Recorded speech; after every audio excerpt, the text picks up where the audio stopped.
हैं city post live. मैं हूं सृष्टिराज।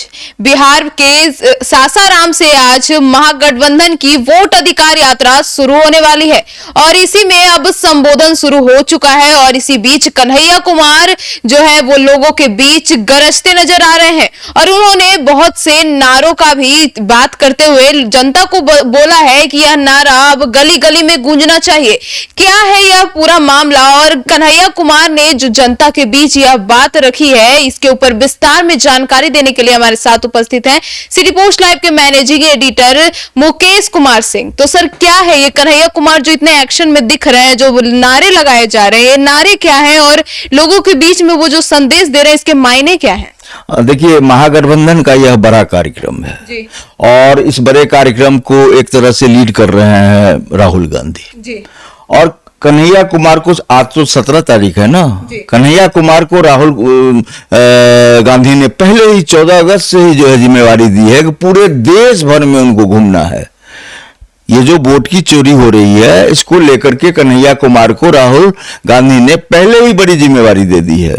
14 तारीख से वे देश भर में घूम रहे हैं और आज 17 तारीख है। आज राहुल गांधी ने इसकी शुरुआत करी है और महागठबंधन के बड़े नेता के तौर पर आप तो जानती हैं कि तेजस्वी यादव हैं, लेकिन तेजस्वी यादव ने भी बड़ा आज खेला किया है। तेजस्वी यादव ने आज लालू प्रसाद यादव को भी वहां बुला लिया है। इससे इसका मकसद समझिए कि राहुल गांधी का वजन तो बहुत बड़ा है, देश के वे नंबर 2 के नेता हैं, पीएम के बाद उन्हीं को आप दूसरा स्थान तो उन्हीं को देंगे। तो लगता था कि कांग्रेस इस बार फ्रंट फुट पर खेल रही है और दबाव डाल रही है राजद पर। तो ये नीति थी, तो अब लालू यादव को उन्होंने लाया और इसके बाद यात्रा तो शुरू होगी बाद में। अभी तो सभा हो रही है, सभा में कन्हैया कुमार को मौका मिला है बोलने का और कन्हैया कुमार तो अच्छे वक्ता हैं, ये सारे लोग जानते हैं। और कन्हैया कुमार ने जबरदस्त तरीके से जो है लोगों को संबोधित किया है और वे कह रहे हैं कि गली गली में जो है नारा लगना चाहिए। और यह नारा क्या है कि वोट चोर गद्दी छोर जी। गली मतलब वोट चोर गद्दी छोर और गली गली में शोर है, नरेंद्र मोदी चोर है। मतलब नरेंद्र मोदी पे ये पूरा तंज कसा जा रहा है। अब नरेंद्र मोदी चोर है, हमारी समझ से इस तरह की भाषा राजनीति में नहीं निकाली जानी चाहिए, क्योंकि प्राइम मिनिस्टर वो केवल बीजेपी के नहीं है, देश के पीएम है। और गली गली में शोर है, नरेंद्र मोदी चोर है, तो एग्रेसिव नेता है कन्हैया कुमार। और आप उनके पूरे पिछले इतिहास को पलटिए तो जब वह छात्र राजनीति में थे तो उनकी छवि बहुत ही एक बेहतरीन नेता की बन गई थी दिल्ली विश्वविद्यालय में। जो बोलते हैं बेटूक बोलते हैं और सबसे खास बात है पढ़े लिखे हैं ना, उनकी आप डिग्री देखिए। तो कन्हैया कुमार का असर जो है देश की राजनीति में है, आप उनको बिहार की राजनीति में नहीं देखें। कभी भी तेजस्वी यादव और कन्हैया कुमार में आप मुकाबला नहीं करिए, बहुत आगे हैं, वो पढ़े लिखे हैं और समझ है उनको देश दुनिया की। और बिहार में अगर कांग्रेस का अगर बड़ा चेहरा आप कहिएगा तो कन्हैया कुमार का निसंदेह है। कन्हैया कुमार को राहुल गांधी बहुत महत्व दे रहे हैं। एक तस्वीर भी वायरल हुई थी, आप हम लोगों ने देखी थी वो तस्वीर, कि गले लगा रहे हैं। तो आप इससे समझिए कि कितना महत्वपूर्ण है कन्हैया कुमार कांग्रेस के लिए। और बिहार में कांग्रेस चुनाव अपने शर्तों पर लड़ना चाह रही है। कन्हैया कुमार को राहुल गांधी का लेफ्ट हैंड भी तो बोलते हैं, अभी घर घर जाकर लोगों को वोटर लिस्ट लेकर उन लोग को जागरूक भी कर रहे थे, काम दिए थे राहुल गांधी उनको। ये काम तो जारी है ना, यही तो मैंने कहा कि 14 अगस्त से उन्होंने शुरुआत कर दी है, तो वो जिम्मेवारी अलग निभानी है उनको। और राहुल गांधी की यात्रा में पहले से कयास हम लोग लगा रहे थे कि कन्हैया कुमार को आना है, लेकिन एक संशय बना हुआ था कि चूंकि जिम्मेवारी 14 अगस्त को उनको मिली है तो उसको निभाएंगे, हो सकता है इसमें नहीं भी आए। लेकिन राहुल गांधी ने इतना एतबार किया है कन्हैया कुमार पर कि उनको यहाँ लाया। और उनका भाषण देख लीजिए आप, कितनी गर्माहट है भाषण में। और जनता से नारा लगवा रहे हैं, पूरे आक्रोशित हैं और पूरे आक्रोश में जनता से नारा लगवा रहे हैं और ये कह रहे हैं कि ये नारा हमारे इस सभा में सीमित नहीं रहनी चाहिए। इस नारे को जो है गांव गांव तक पहुंचाइए, गली गली पहुंचाइए, हर नुक्कड़ चौराहे से जो है ये आवाज निकलनी चाहिए कि वोट चोर गद्दी छोर गली गली में शोर है, नरेंद्र मोदी चोर है, ये नारा भी गूंजना चाहिए। तो ये साफ इशारा करता है कि आप अब किसी भी समझौते के लिए तैयार नहीं है। कन्हैया कुमार ने जिम्मेदारी ले ली है, राहुल गांधी से पीठ थपा दी है राहुल गांधी ने कन्हैया कुमार की, और कन्हैया कुमार अपना तेवर दिखा रहे हैं। और कांग्रेस इस बार, पिछले चुनाव को आप भूल जाइए सृष्टि जी, पिछले चुनाव में आप तो बच्ची होंगी, 5 साल पहले भी आपकी उम्र बहुत कम होगी, सदाकत आश्रम में दिया जलाने वाला कोई नहीं था। वहां पर चुनाव के समय में भी लगता था कि मातम है, एकदम वीरानगी रहती थी।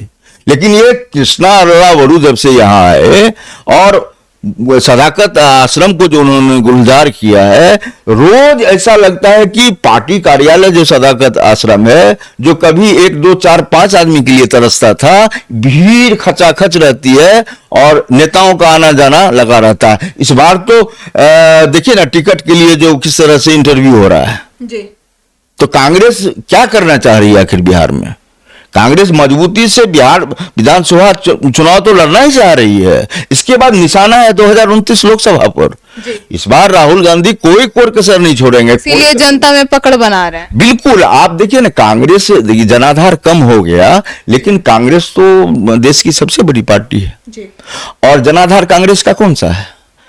फॉरवर्ड वोट्स, इसके बाद दलित वोट और मुसलमान। तो मुस्लिम जो है एमवाय समीकरण बिहार में हो गया, ये तेजस्वी के पाले में चले गए। लेकिन ऐसा थोड़ा ही है कि मुसलमान कांग्रेस के साथ नहीं है। तमाम जो उनके कोर वोटर्स थे पहले कांग्रेस के, उसको जगाने का ही तो ये अभियान है। और राहुल गांधी 15 दिनों तक प्रवास करेंगे बिहार में, यह आप कभी सोची थी क्या? नहीं।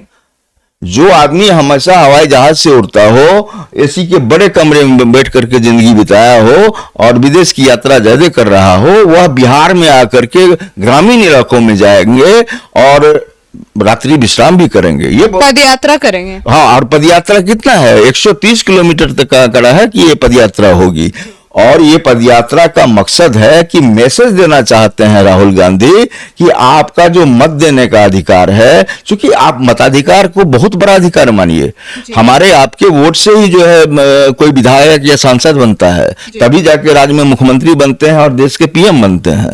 तो हमारे मत का अधिकार छीना जा रहा है। संविधान लेकर के ये लोग जो है एकदम दबा करके निकल रहे हैं, घूम रहे हैं कि इन लोगों को लग रहा है कि संविधान जो है खतरे में है। आप देखती होंगी कि संविधान पर लगातार जो चर्चा होती है। संविधान पर कोई खतरा नहीं है, लेकिन राजनीतिक लाभ लेने के लिए नेता किसी भी स्तर से गुजर सकते हैं, और कन्हैया कुमार ने आज इसकी शुरुआत कर दी है। अब देखिए, राहुल गांधी भी बहुत कुछ बोले हैं, लेकिन कन्हैया कुमार का बॉडी लैंग्वेज देखिए। वे बिहार से आते हैं तो बिहार में ज्यादा प्रभावशाली हैं, लेकिन राहुल गांधी देश के दूसरे नंबर के नेता हैं। वो जब यहाँ 15 दिन प्रवास करेंगे तो उसका अलग इम्पैक्ट होगा। कोई जरूरी नहीं है कि कन्हैया कुमार आपको पदयात्रा में दिख ही जाए। वो रह भी सकते हैं, नहीं भी रह सकते हैं, कुछ समय तक जो है यात्रा का हिस्सा भी रहेंगे।